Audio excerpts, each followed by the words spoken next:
Question 1. On a construction site covered by Wage Order 16, when is a 10-minute paid rest period required? Is it A, only when an employee works more than 8 hours? B, only when requested in writing by the employee? C, once per shift, regardless of length? D, for each 4-hour work period, or major fraction thereof? The correct answer is D. Wage Order 16 Section 11 requires a net 10-minute paid rest period for each 4 hours worked, or major fraction thereof, i.e., more than 2 hours. The rest period must, insofar as practicable, be taken in the middle of each work period. Question 2. Under California's Healthy Workplaces, Healthy Families Act, what is the standard statutory accrual rate for paid sick leave? Is it A, 1 hour of paid sick leave for every 20 hours worked? B, 1 hour of paid sick leave for every 30 hours worked? C, 2 hours of paid sick leave for every 40 hours worked? D, 8 hours of paid sick leave per month? The correct answer is B. Labor Code Section 246 requires accrual of at least 1 hour of paid sick leave for every 30 hours worked. Employers may use the accrual method or, alternatively, front-load at least 40 hours per 5 days at the beginning of each year. Question 3. An employer using the accrual method for paid sick leave may legally cap an employee's total accrued and used balance at no less than, is it A, 24 hours or 3 days? B, 40 hours or 5 days? C, 80 hours or 10 days? D, 120 hours or 15 days? The correct answer is C. Under Labor Code Section 246, J, an employer using the accrual method may cap total accrual at 80 hours or 10 days, whichever is greater. The annual usage cap is separate and is at least 40 hours per 5 days. Question 4. A field supervisor is required by the contractor to use her personal cell phone to call subs and receive job site photos. Under Labor Code Section 2802, the contractor must, is it A, reimburse a reasonable percentage of the employee's cell phone bill? B, reimburse only if the employee asks in writing each month? C, provide nothing, because the phone plan is the employee's personal expense? D, pay only the cost of incoming calls that exceed her monthly minutes? The correct answer is A. Section 2802 requires employers to indemnify employees for all necessary expenditures incurred in direct consequence of their duties. California case law, Cochran v. Schwann's Home Service, holds that when employees are required to use personal cell phones for work, the employer must reimburse a reasonable percentage of the bill, even if the employee incurred no extra out-of-pocket charge. Question 5. Which of the following expenses is least likely to be reimbursable under Labor Code Section 2802? Is it A, mileage on an employee's personal truck driven between job sites during the workday? B, an employee's daily commute from home to a single fixed job site? C, specialized hand tools the employer requires the employee to provide? D, safety boots beyond ordinary work shoes that the employer requires? The correct answer is B. Section 2802 covers necessary work-related expenses. An employee's ordinary commute from home to a single, fixed workplace is generally not reimbursable. Travel between job sites during the workday, required specialty tools, and required safety equipment beyond ordinary shoes are all reimbursable. Question 6. A job site electrician informs the California Division of Occupational Safety and Health that her contractor employer is bypassing GFCI requirements. The contractor fires her 2 weeks later, citing attitude problems. Which protection most directly applies? Is it A, workers' compensation exclusive remedy under Section 3600? B, wage garnishment limits under Section 706? C, whistleblower retaliation protection under Section 1102.5? D, right to cure construction defect notice under Section 910? The correct answer is C. Labor Code Section 1102.5 prohibits employer retaliation against an employee who discloses information to a government or law enforcement agency that the employee has reasonable cause to believe reveals a violation of law. Reporting safety violations to Cal/OSHA is a classic protected disclosure. Question 7. Labor Code Section 6310 protects employees from retaliation when they refuse to attend a non-mandatory company picnic. B. Decline to join the company's elective bonus program. C. File a complaint about parking lot lighting at corporate headquarters. D. Make an oral or written complaint to the employer or Cal/OSHA about unsafe working conditions.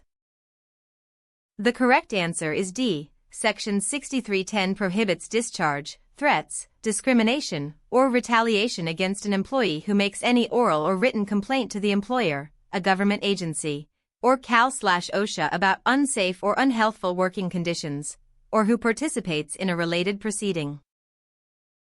Question 8. Under Labor Code Section 6311, an employee who refuses to perform work that would create a real and apparent hazard violating an occupational safety order may not, A. Be laid off or discharged for that refusal. B. Continue to receive other assignments from the employer. C. File a complaint with the Labor Commissioner. D. Be reassigned to safe work in the interim? The correct answer is A. Section 6311 expressly bars layoff or discharge of any employee who refuses to perform work in violation of an occupational safety or health order where the violation would create a real and apparent hazard to the employee or fellow employees. Question 9. What is the civil penalty range a contractor faces for each willful misclassification of an employee as an independent contractor under Labor Code Section 226.8? Is it A.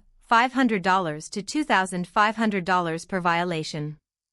B. $5,000 to $15,000 per violation, with pattern or practice penalties up to $25,000. C. $100 to $500 per violation. D. $50,000 fixed per misclassified worker? The correct answer is B. Labor Code Section 226.8 imposes a civil penalty of $5,000 to $15,000 for each willful misclassification, increasing to $10,000 to $25,000 per violation where the Labor Commissioner finds a pattern or practice of such misclassification. Question 10. Under the Labor Code Section 2776 business-to-business exemption from the ABC test, all of the following are required except, A. The business service provider is free from control and direction of the contracting business. B. The business service provider has a business license, if required. C. The two businesses must share an owner with at least 25% common equity. D. The business service provider customarily engages in an independently established business of the same nature. The correct answer is C. Section 2776 lists numerous conditions that must all be met for the business-to-business exemption, including freedom from control, separate business location, valid business license, independently established business, and contracting directly with the business, but does not require any common ownership between the two businesses. Question 11. A contractor lays off 3 carpenters on Wednesday at the end of a framing project. Their final wages must be paid, A. Immediately at the time of layoff. B. By the next regular payday. C. Within 72 hours. D. Within 7 calendar days? The correct answer is A. Under Labor Code Section 201, when an employer discharges, or lays off, an employee, all earned and unpaid wages are due and payable immediately. The 72-hour rule applies only to employees who quit without notice, Section 202. Question 12. A drywall finisher quits without giving any prior notice on a Monday morning. When are her final wages due? Is it A. Immediately when she walks off the job? B. Within 72 hours of quitting? C. By the next regular payday? D. Within 7 calendar days? The correct answer is B. Labor Code Section 202 provides that an employee who quits without notice is entitled to final wages within 72 hours. An employee who gives at least 72 hours notice is entitled to final wages on the last day of work. Question 13. A contractor willfully fails to pay a discharged employee's final wages on time. The employee's daily wage was $240. Final wages are paid 12 days late. What is the maximum waiting time penalty under Section 203? Is it A. $240, 1 day?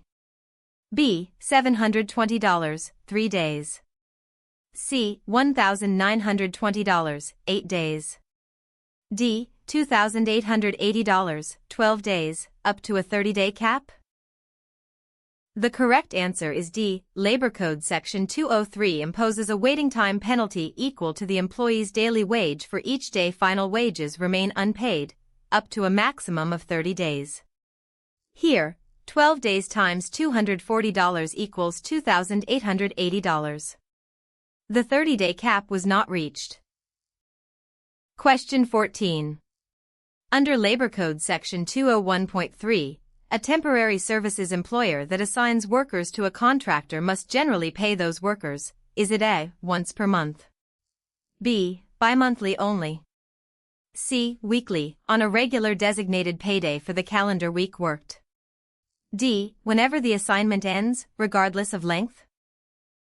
The correct answer is C. Labor Code Section 201.3 generally requires temporary services employers to pay weekly, on a regular designated payday, for wages earned in the preceding calendar week. Certain day labor and daily assignments must be paid at the end of the day's work. Question 15. Under Wage Order 16, may a construction contractor take a credit against the minimum wage for lodging it provides to a remote site employee? Is it A. Yes, the full market rental value may be credited. B. Only up to specific maximum amounts set in the wage order, and only with the employee's voluntary written agreement. C. No, lodging credits are prohibited entirely in California. D. Yes, but only if the lodging is on the actual job site. The correct answer is B. Wage Order 16 Section 10 permits a meal and lodging credit against the minimum wage only up to the specific maximums fixed by the IWC, and only with a voluntary written agreement signed by the employee. The credit is capped, full market value cannot be charged. Question 16. An employee accrues paid sick leave under the statutory method, but does not use any of it by the end of the year. Under Labor Code Section 246, D, what must happen? Is it A. Accrued and used sick leave carries over to the following year, subject to the accrual cap? B. And used balances must be cashed out at year-end like vacation. C. Accrued sick leave is forfeited at year-end.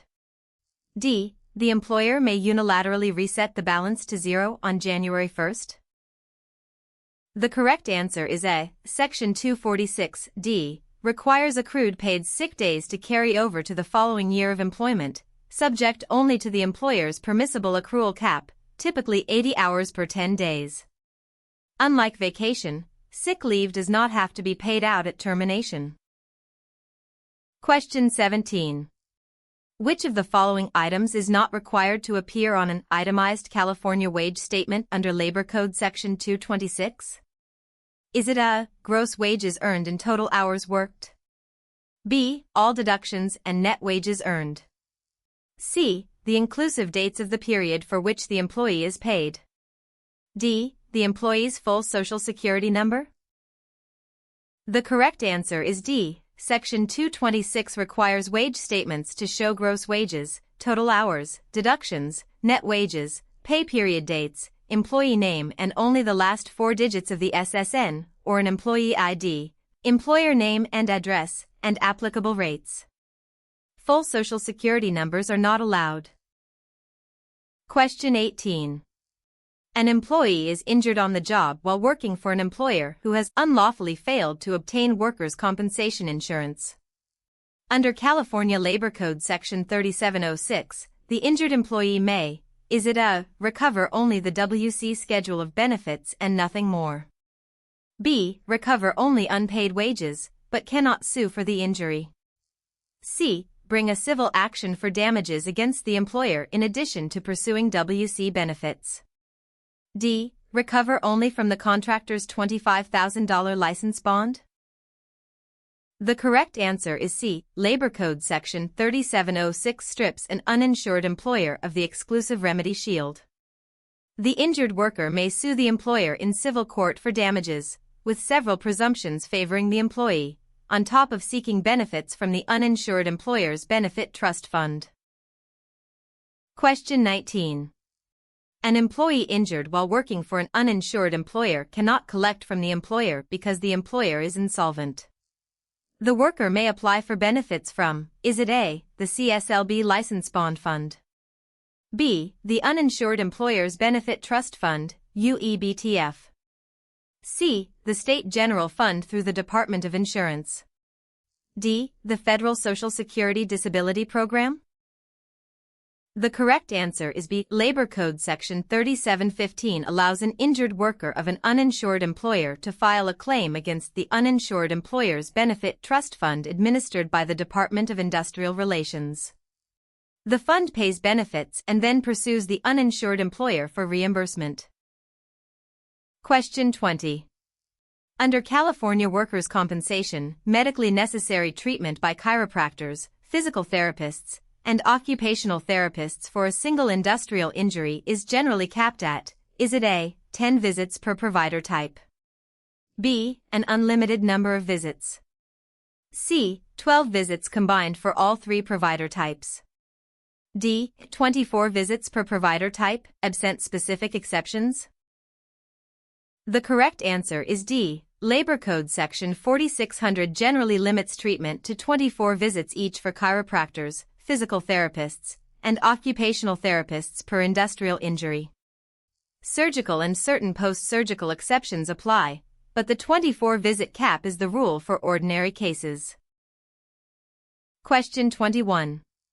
The amount a doctor or hospital may bill the workers' compensation insurer for treating an injured worker is governed primarily by, is it A, the Official Medical Fee Schedule, OMFS, adopted by the Division of Workers' Compensation?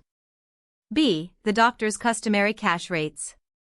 C, whatever the employee's group health plan would pay? D, negotiation case by case between the worker and provider? The correct answer is A. Labor Code Section 139.6 directs the Administrative Director of the Division of Workers' Compensation to adopt and update an official medical fee schedule. Providers treating WC patients are generally limited to the OMFS rates, regardless of their usual cash or group health pricing. Question 22. When temporary disability indemnity is owed, the first payment is generally due, is it A, within 30 days of the date of injury? B, within 14 days of the employer's knowledge of the injury and disability? C, only after the claim is formally accepted in writing? D, within 60 days of the date of injury? The correct answer is B. Labor Code Section 4650 requires the first temporary disability payment to be made within 14 days after the employer knows of both the injury and the disability. Late payments without genuine dispute carry an automatic self-imposed 10% increase under the same section. Question 23. On a builder's risk policy covering a new commercial building during construction, which of the following losses is most likely excluded from coverage? Is it A, fire damage to framing lumber on site? B, theft of installed copper plumbing? C, faulty workmanship of the contractor that causes the defective component itself to fail? D, wind damage to the partially completed structure? The correct answer is C. Builders' risk policies cover physical loss to the project, fire, theft, vandalism, wind, etc., but standard forms exclude the cost of repairing or replacing components that fail due to the contractor's own faulty workmanship. Resulting damage to other property may still be covered, but the defective work itself is not. Question 24. A general contractor is the named insured on a builder's risk policy for a custom home. The property owner asks why their own homeowner's policy is not enough. Which statement is the best explanation? Is it A, homeowners' policies always cover construction projects automatically? B, builder's risk is only required when the project exceeds $1 million? C, a homeowner's policy covers third-party injuries, builder's risk covers lawsuits? D, standard homeowners' policies generally exclude or sharply limit coverage for property under construction? The correct answer is D. Most standard homeowners' policies either exclude or sharply restrict coverage for new construction and renovation in progress. A builder's risk policy is purpose-built for the construction phase and covers materials, fixtures, and the structure itself against physical loss until the project is complete. Question 25. A subcontractor is added as a named insured rather than only as an additional insured on the prime contractor's builder's risk policy. Practically, the named insured status differs because the named insured, is it A, has direct rights and duties under the policy, including the right to make a claim and the obligation to pay premium. B, is automatically barred from any recovery if a covered loss occurs. C, is treated like a third-party claimant with no direct policy rights. D, loses any protection once the project is more than 50% complete? The correct answer is A. A named insured is a primary party to the policy with direct rights to file claims, receive notices, etc., and obligations, such as premium payment and cooperation. An additional insured has narrower, derivative coverage tied to the named insured's work and policy terms. Question 26. An architect prepared plans for a project that the owner ultimately decided not to build, and the architect's fees went unpaid. Under California law, the architect may record a special lien against the property known as A, is it A, mechanic's lien for completed labor? B, design professional's lien? C, stop payment notice on the construction lender? D, public works payment bond claim? The correct answer is B. Civil Code Section 8484 creates a design professional's lien for licensed architects, registered engineers, and licensed land surveyors who have prepared plans for a work of improvement that is never commenced. It is distinct from a mechanic's lien, which generally requires that improvements actually be made to the property. Question 27. On a California public works project, a second-tier supplier was not paid by the subcontractor. Because no mechanic's lien can attach to public property, the supplier's primary recovery vehicle is generally, is it A, a claim against the prime contractor's payment bond required for the public works contract? B, a mechanic's lien recorded directly against the public building? C, a claim against the CSLB's contractor license bond? D, a claim against the architect's E&O insurance? The correct answer is A. On California public works of $25,000 or more, the prime contractor must furnish a payment bond. Civil Code Section 9100 lists those entitled to make claims on that bond, including subcontractors, laborers, and suppliers down the chain. The bond, not a lien on the public property, is the principal source of recovery. Question 28. Which statement best captures the practical difference between a mechanic's lien and a stop payment notice on a private project? Is it A, a mechanic's lien is recorded against the contractor's license, a stop payment notice is recorded against the property? B, both attach to the property and have identical procedures and deadlines? C, a mechanic's lien attaches to the real property, a stop payment notice intercepts construction funds held by the owner or lender? D, a stop payment notice replaces the lien once payment is received? The correct answer is C. A mechanic's lien creates an encumbrance on the real property that can be foreclosed.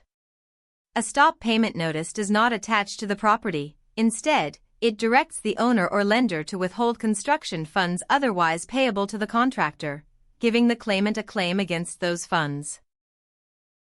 Question 29. A subcontractor prepares a mechanic's lien claim. Which of the following items is required on the face of the lien? Is it A, the owner's mortgage account number? B, the contractor license number of every subcontractor on the job?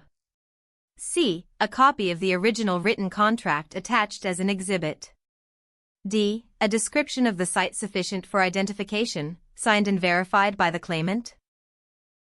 The correct answer is D. Civil Code Section 8410 specifies the required contents of a mechanic's lien, including the claimant's name and address, the amount unpaid, the owner's name, if known, a description of the work, and a description of the site sufficient for identification.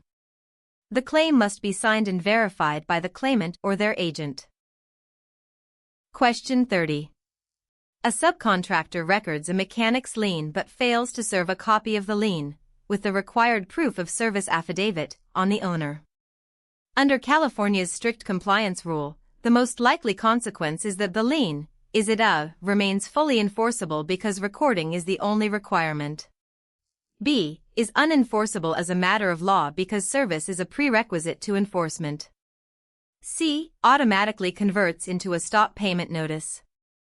D, is converted into a money judgment against the contractor? The correct answer is B. Civil Code Section 8416 requires that a recorded mechanic's lien be served on the owner, or reputed owner, along with a proof of service affidavit. Failure to comply with this strict compliance step renders the lien unenforceable, even if the lien is otherwise valid in form and timing. Question 31.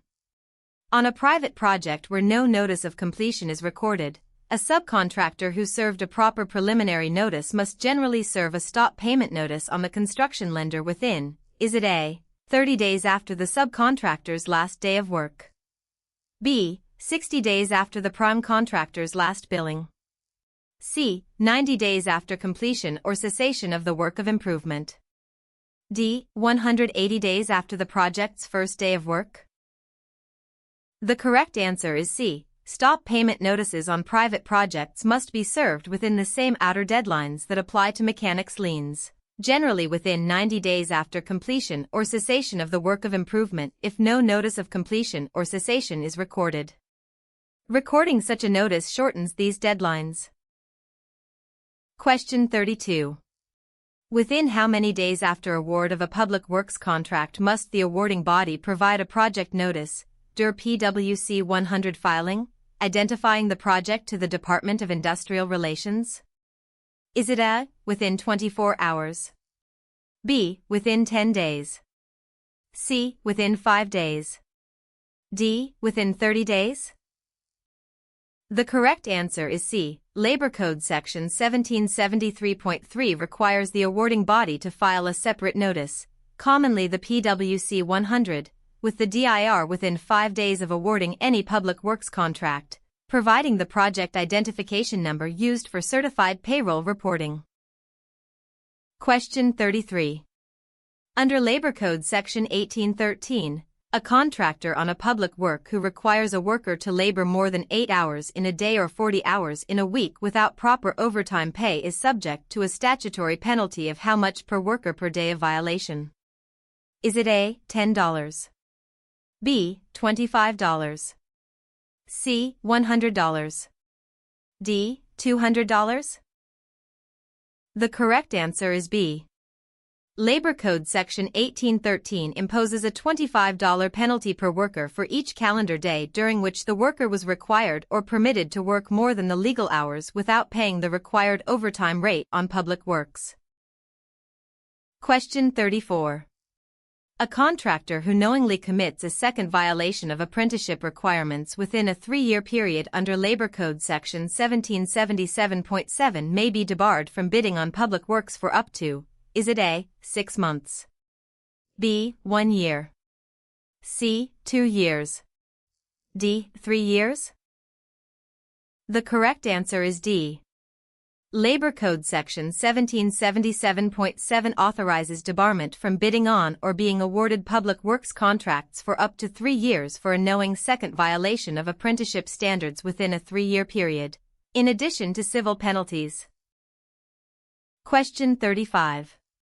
On a California public works project, A subcontractor who has not been paid wishes to file a stop payment notice against funds held by the awarding body.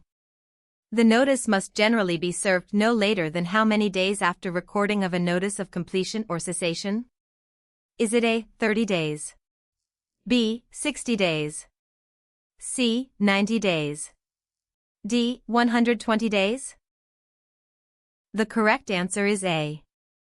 Under Civil Code Section 9356 and Section 9558, a claimant other than the direct contractor must serve a stop payment notice within 30 days after recording of a notice of completion, acceptance, or cessation on a public work. If no such notice is recorded, the deadline extends to 90 days after actual completion or cessation.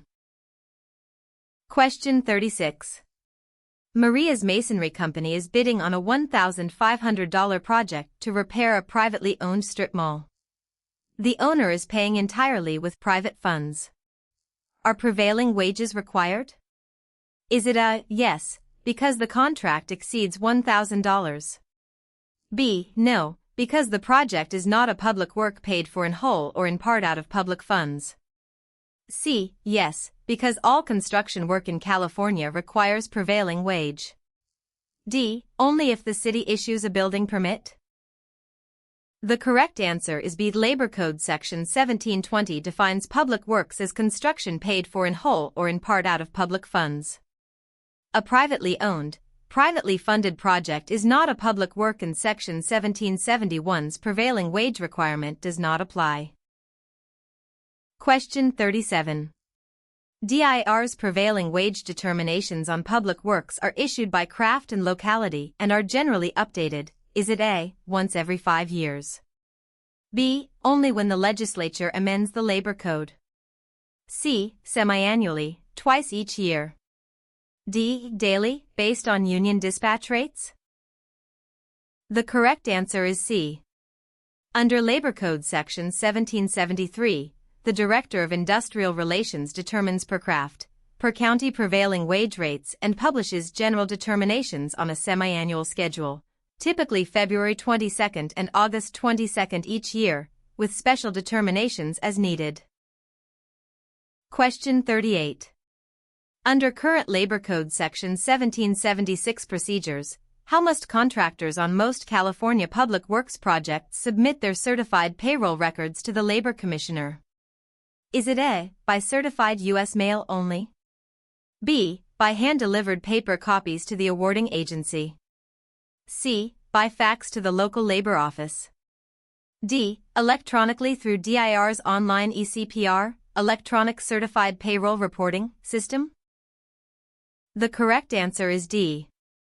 Labor Code Section 1776 and DIR regulations require contractors on public works projects monitored by the DIR to submit certified payroll records electronically through the DIR's ECPR system, generally at least monthly while work is being performed. Question 39. If a DIR audit on a public works project finds that a contractor underpaid prevailing wages, what is the awarding body authorized to do under Labor Code Section 1726? Is it A. Withhold from progress payments amounts sufficient to cover the assessed wages, penalties, and forfeitures? B. Cancel the contract immediately without any process? C. Refer the contractor for criminal prosecution only? D. Ignore the finding because only DIR can take action? The correct answer is A. Labor Code Section 1726 directs the awarding body, upon notification of an underpayment, to withhold from progress or final payments the amounts assessed by the Labor Commissioner for unpaid prevailing wages, statutory penalties, and forfeitures until the matter is resolved. Question 40. Under Labor Code Section 1735, a contractor on a public works project who refuses to hire a qualified worker because of the worker's race, national origin, or sex, is it A. Has no liability because hiring decisions are private? B. Is in violation of the Labor Code and forfeits a statutory penalty for each offense, in addition to other remedies? C. Must only attend training and may continue bidding? D. Loses only the right to claim retention release? The correct answer is B. Labor Code Section 1735 prohibits discrimination on public works on the basis of race, religious creed, color, national origin, ancestry, physical disability, medical condition, marital status, sex, age, or sexual orientation, and imposes a forfeiture for each offense in addition to other remedies. Question 41.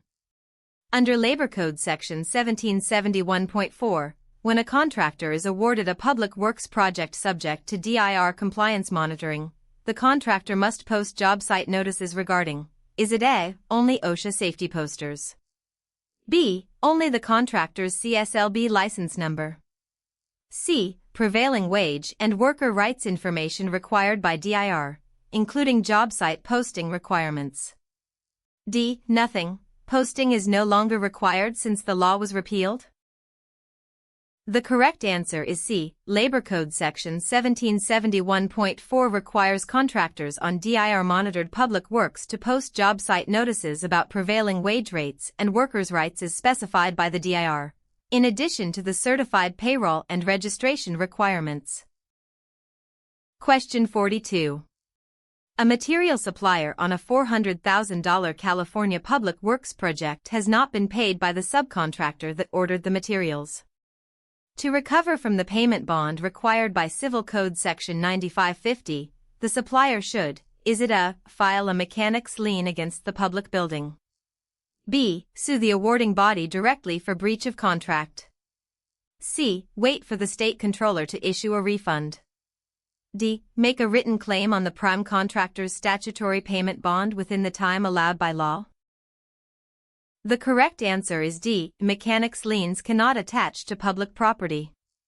Civil Code Section 9550 requires the prime contractor on public works over $25,000 to furnish a payment bond protecting laborers and material suppliers, who recover unpaid sums by making a timely written claim on that bond. Question 43.